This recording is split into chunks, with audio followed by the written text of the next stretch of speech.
Exchange of power. I now pass this gavel, which is larger than most gavels here, but the gavel of choice of Mr. Speaker Boehner. I now pass this.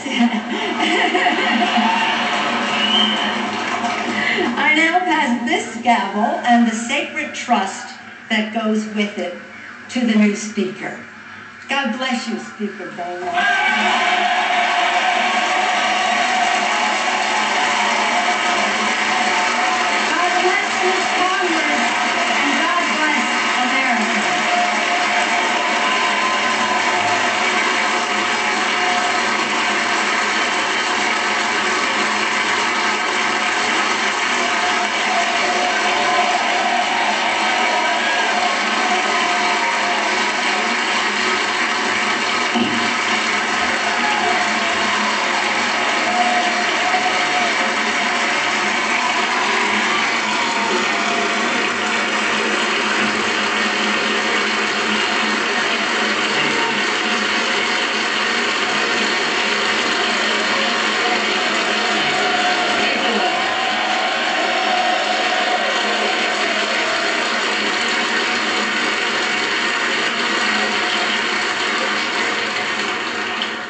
It's still just me.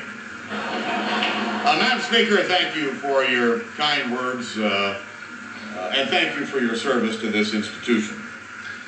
Secondly, I want to welcome all of our new members and our families on what is a very special day. All of us who've been here remember vividly that first day that we served here. And I think any of us can tell you that you'll never forget today. My own family is here as well. I think you just met Debbie, and next to Debbie are Lindsay and Tricia, our two daughters. Welcome, we're glad that you're here.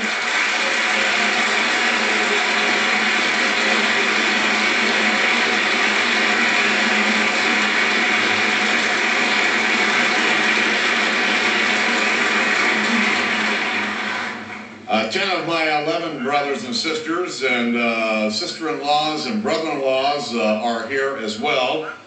My poor brother Greg, who runs a restaurant down in Georgia, was unable to be here, but I wanted to acknowledge him. I also want to acknowledge some of my close friends that are here from the other side of the Capitol. Mitch McConnell, the Senate Republican leader, is here, and two of my best buds, Richard Burr from North Carolina and Saxby Chambliss from Georgia, along with, my buddy Latham. Thank you for being here, gentlemen. I appreciate it.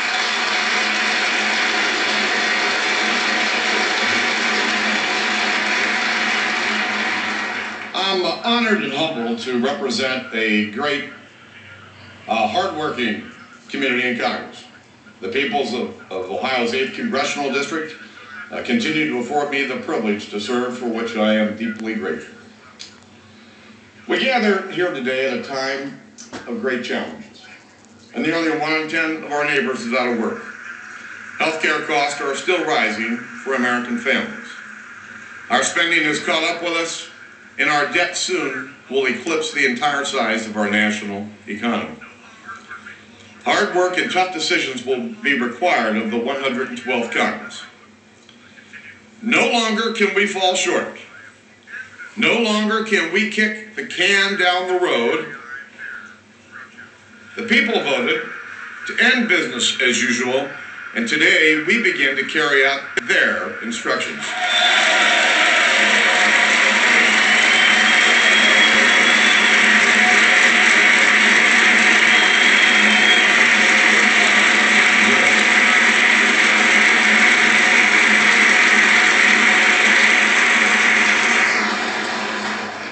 In the Catholic faith, we enter into a season of service by having ashes marked on our head. The ashes remind us that life in all of its forms is very fragile.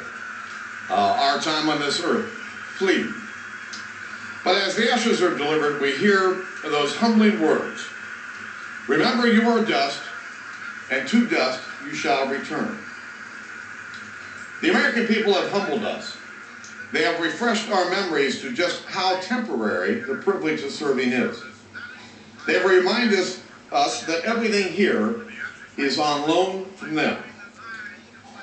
That includes this gavel, which I accept cheerfully and gratefully, knowing that I am but its caretaker. After all, this is the people's house.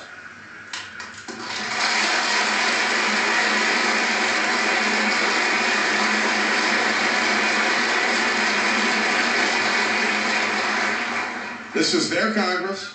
It's about them, not about us. What they want is a government that's honest, accountable, and responsive to their needs. A government that respects individual liberty, honors our heritage, and bows before the public that it serves. Let's start with the rules package that the House will consider today. If passed, it will change how this institution operates, with an emphasis on real transparency, greater accountability, and a renewed focus on our Constitution. Our aim will be to give the government back to the American people. In seeking this goal, we will part with some of the rituals that have come to characterize this institution under majorities, both Republican and Democrat alike. We will dispense with the conventional wisdom that bigger bills are always better. That fast legislating is good legislating. Allowing amendments and open debate makes the legislative process less efficient than our forefathers had intended.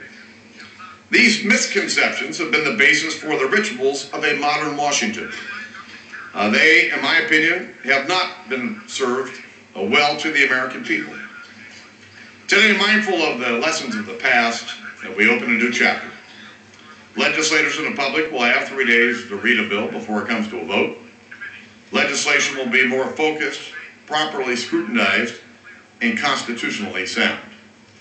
Committees, once bloated, will be smaller with a renewed mission, including oversight. Old rules that have made it easy to increase spending will be replaced by new reforms that make it easier to cut spending. And we will start by cutting Congress's own budget.